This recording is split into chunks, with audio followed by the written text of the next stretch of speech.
Chapter 12.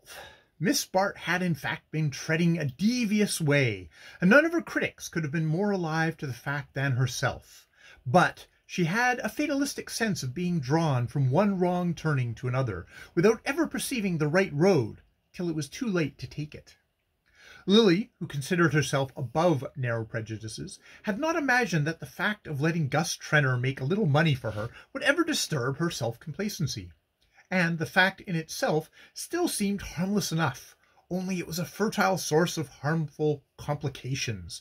As she exhausted the amusement of spending the money, these complications became more pressing, and Lily, whose mind could be severely logical in tracing the causes of her ill luck to others, justified herself by the thought that she owed all her troubles to the enmity of Bertha Dorset.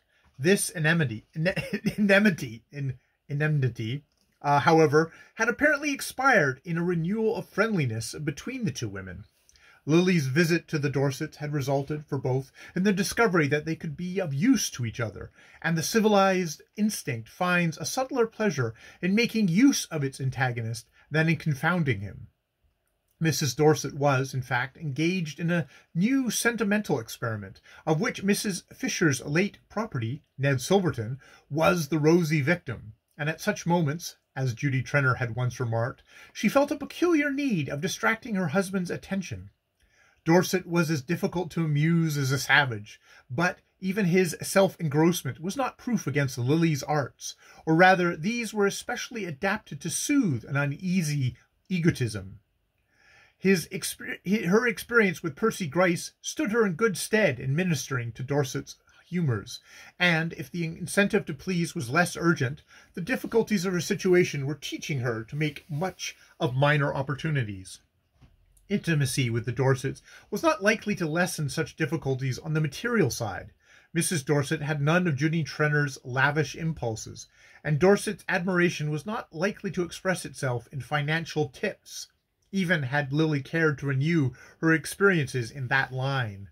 What she required for the moment of the Dorsets' friendship was simply its social sanction.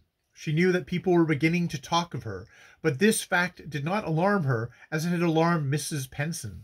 In her set, such gossip was not unusual, and a handsome girl who flirted with married men was merely assumed to be pressing to the limit of her opportunities.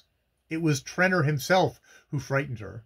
Their walk in the park had not been a success. Trenor had married young, and since his marriage his intercourse with women had not taken the form of the sentimental small talk which doubles upon itself like the paths in a maze.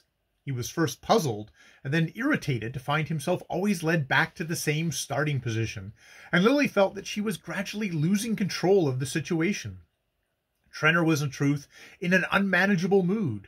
In spite of his understanding with Rosedale, he had been somewhat heavily touched by the fall in stocks. His household expenses weighed on him, and he seemed to be meeting, on all sides, a sullen opposition to his wishes, instead of the easy good luck he had hitherto encountered.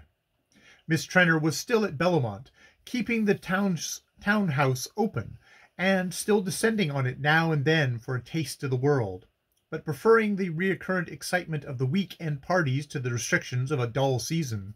Since the holidays she had not urged Lily to return to Bellamont, and the first time they met in town Lily fancied there was a shade of coldness in her manner. Was it merely the expression of her displeasure at Miss Bart's neglect, or had the disquieting rumours reached her? The later contingency seemed improbable, yet Lily was not without a sense of uneasiness. If her roaming sympathies had struck root anywhere, it was in her friendship with Judy Trenor. She believed in the sincerity of her friend's affections, though it sometimes showed itself in self-interested ways, and she shrank with peculiar reluctance from any risk of estranging it. But, aside from this, she was keenly conscious of the way in which such estrangement would react on herself. The fact that Gus Trenor was Judy's husband was at times Lily's strongest reason for disliking him, and for resenting the obligation under which he had placed her. To set her double doubts at rest, Miss Bart, soon after the New Year, proposed to herself for a weekend at Bellamont. She had learned in advance that the presence of a large party would protect her from too great assiduity,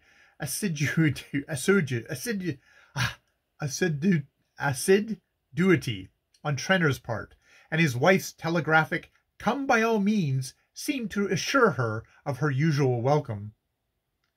Judy received her amicably. The cares of a large party always prevailed over personal feelings, and Lily saw no change in her hostess's manner. Nevertheless, she was soon aware that the experiment of coming to Bellamont was destined not to be successful. The party was made up of what Mrs. Trenner called "pokey people," her generic name for people who did not play bridge, and, it being her habit to group all such obstructionists in one class, she usually invited them together regardless of their other characteristics. The result was apt to be an irreducible combination of persons having no other quality in common than their abstinence from bridge, and the antagonisms developed in a group lacking the one taste which might have amalgamated them were in this case aggravated by bad weather and the ill-concealed boredom of their host and hostess. In such emergencies, Judy would have usually turned to Lily to fuse the discordant elements, and Miss Bart, assuming that such a service was expected of her, threw herself into it with her accustomed zeal. But at the outset she perceived a subtle resistance to her efforts. If Miss Trenner's manner towards her was unchanged, there was certainly a faint coldness in that of the other ladies. An occasional caustic allusion to "your friend the Wellington Bryes," or to "the little Jew who has brought Grainer House. Someone told us you knew him, Miss Bart," showed Lily that she was in disfavour with that portion of society which, while contributing least to its amusement, had assumed the right to decide what forms that amusement shall take. The indication was a slight one, and a year ago Lily would have smiled at it, trusting to the charm of her personality to dispel any prejudice against her. But now she had grown more sensitive to criticism, and less confident in her powers of disarming it. She knew, moreover, that if the ladies at Bellamont permitted themselves to criticize her friends openly, it was proof that they were not afraid of subjecting her to the same treatment behind her back. The nervous dread lest anything in Trenner's manner should seem to be justify their disapproval made her seek every pretext for avoiding him, and she left Bellamont conscious of having failed in every purpose which had taken her there. In the town she returned to preoccupations which, for the moment, had the happy effect of banishing troublesome thoughts. The Wellybrys, after much debate and anxious counsel with their newly acquired friends, had decided on the bold move of giving a general entertainment.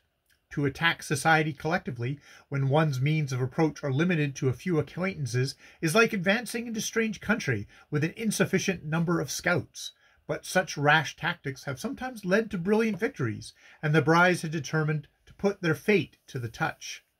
Mrs. Fisher, to whom they had entrusted the conduct of the affair, had decided that tableaux vivants and expensive music were the two baits most likely to attract the desired prey, and, after prolonged negotiations, and the kind of wire-pulling in which she was known to excel, she had induced a dozen fashionable women to exhibit themselves in a series of pictures which, by farther miracle of persuasion, the distinguished portrait painter Paul Mrth had been prevailed upon to organize. Lily was in her element on such occasions. Under Morpeth's guidance, her vivid plastic sense, hitherto nurtured on no higher food than dressmaking and upholstery, found eager expression in the disposal of draperies, the study of attitudes, the shifting of lights and shadows. Her dramatic instinct was roused by the choice of subjects, and the gorgeous reproductions of historic dress stirred an imagination which only visual impressions could reach.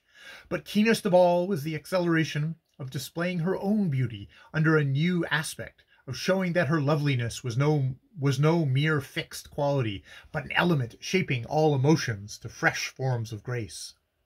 Mrs. Fisher's measures had been well taken, and society, surprised in a dull moment, succumbed to the temptation of Mrs. Bry's hospitality. The protesting minority were forgotten in the throng which abjured and came, and the audience was almost as brilliant as the show. Lawrence Selden was among those who had yielded to the proffered inducements. If he did not often act on the accepted social axiom that a man may go where he pleases, it was because he had long since learned that his pleasures were mainly to be found in a small group of the like-minded. But he enjoyed spectacular effects, and was not insensible to the part money plays in their production. All he asked was that the very rich should live up to their calling as stage managers and not spend their money in a dull way. This the Bryes could certainly not be charged with doing. Their recently built house, whatever it might lack as a frame for domesticity, was almost as well designed for the display of festal assemblage as one of those airy pleasure halls which the Italian architects improvised to set off the hospitality of princes. The air of improvisation was in fact strikingly present. So recent, so rapidly evoked was the whole mise en scène that one had to touch the marble columns to learn that they were not of cardboard, to seat oneself in one of the damask and gold armchairs to be sure it was not painted against a wall. Selden, who had put one of these seats to the test, found himself, from an angle of the ballroom, surveying the scene with frank enjoyment. The company, in obedience to the decorative instincts which calls for fine clothes and fine surroundings, had dressed rather with an eye to Miss Bry's background than to herself. The seated throng, filling the immense room without undue crowding, presented a surface of rich tissues and jewelled shoulders in harmony with the festooned and gilded walls, and the flushed splendours of the Venetian ceiling. At the farther end of the room a stage had been constructed behind a proscenium arch, curtained with folds of old damask, but in the pause before the parting of the folds there was little thought of what they might reveal, for every woman who had accepted Mrs. Bry's invitation was engaged in trying to find out how many of her friends had done the same. Gertie Farish, seated next to Selden, was lost in that indiscriminate and uncritical enjoyment so irritating to Miss Bart's finer perceptions. It may be that Selden's nearness had something to do with the quality of his cousin's pleasure, but Miss Farish was so little accustomed to refer her enjoyment of such scenes to her own share in them that she was merely conscious of a deeper sense of contentment. "Wasn't it dear of Lily to get me an invitation? Of course, it would never occur to Carrie Fisher to put me on the list, and I should have been so sorry to miss seeing it all, and especially Lily herself. Someone told me the ceiling was by Veronese. You would know, of course, Lawrence. I suppose it's very beautiful, but his women are so dreadfully fat. Goddesses? Well, I can only say, if they'd been mortals and had to wear corsets, it would have been better for them. I think our women are much handsomer, and this room is wonderfully becoming. Everyone looks so well. Did you ever see such jewels? Do look at Mrs. George Dorset's pearls. I suppose the smallest of them would pay for the rent of our girls' club for a year. Not that I ought to complain about the club. Everyone has been so wonderfully kind. Did I tell you that Lily had given us $300? Wasn't it splendid of her? And then she collected a lot of money from her friends. Mrs. Bry gave us $500, and Mr. Rosedale $1,000. I wish Lily was not so nice to Mr. Rosedale, but she says it's no use being rude to him, because he doesn't see the difference. She really can't bear to hurt people's feelings. It makes me so angry when I hear her called cold and conceited. The girls at the club don't call her that. Do you know what she's been there with me twice? Yes, Lily. And you should have seen their eyes. One of them said that it was a good day, and it was as good as a day in the country just to look at her. And she sat there and laughed and talked with them, not a bit as if she were being charitable, you know, but as if she liked it as much as they did. They've been asking ever since when she's coming back, and she's promised me. Oh! Miss Farish's confidences were cut short by the parting of the curtain on the first tableau. A group of nymphs danced across flower-strewn sward in the rhythmic postures of Botticelli's Spring. Tableaux vivants depend for their effect not only on the happy disposals of lights and the delusive interposition of layers of gauze, but on a corresponding adjustment of the mental vision. To unfurnished minds they remain, in spite of every enhancement of art, only a superior kind of waxworks, but to the responsive fancy they may give magic glimpses of the boundary world between fact and imagination. Selden's mind was of this order. He could yield to vision-making influences as completely as a child to the spell of a fairy tale. Mrs. Bry's tableau wanted none of the qualities which go to the production of such illusions. and under Morpeth's organizing hand, the pictures succeeded each other with the rhythmic march of some splendid frieze, in which the fugitive curves of living flesh and the wandering light of young eyes have been subdued to plastic harmony without losing the charm of life. The scenes were taken from old pictures, and the participators had been cleverly fitted with characters suited to their types. No one, for instance, could have been made a more typical Goya than Carrie Fisher, with her short, dark-skinned face, the exaggerated glow of her eyes, the provocation of her frankly painted smile. The brilliant Miss Smeldon from Brooklyn showed to perfection the sumptuous curves of Titan's daughter, lifting her gold slaver laden with grapes above the harmonizing gold of rippled hair and rich brocade, and a young Mrs. Van Elsine, who showed the frailer Dutch type with high blue-veined forehead and pale eyes and lashes, made a characteristic Van Dyck in black satin against a curtained archway. Then there were the Kaufmann nymphs, garlanding the altar of love, a Veronese supper, all sheeny textures, pearl-woven heads, and marble architecture, and a Watteau group of lute-playing comedians lounging by a fountain in a sunlit glade. Each effervescent picture touched the vision-building faculty in Selden, leading him so far down the vistas of fancy that even Gertie Farish's running commentary, "Oh, how lovely Lulu Melson looks," or "That must be Katie Corby, to the right there, in purple," did not break the spell of the illusion.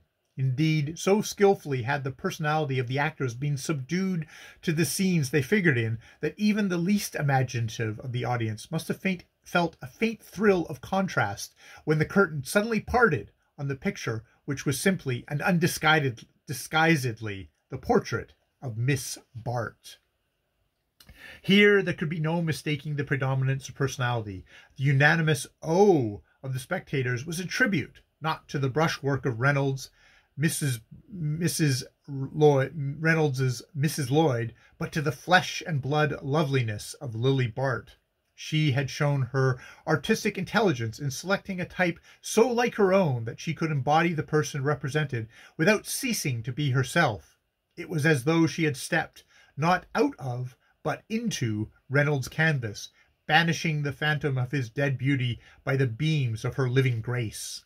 The impulse to show herself in a splendid setting, she had thought for a moment of representing Tiepolo's Cleopatra, had yielded to the truer instinct of trusting to her unassisted beauty, and she had purposely chosen a picture without distracting accessories of dress or surroundings. Her pale draperies, and the background of foliage against which she stood, served only to relieve the long dryad-like curves that swept upwards from her poised foot to her lifted arm.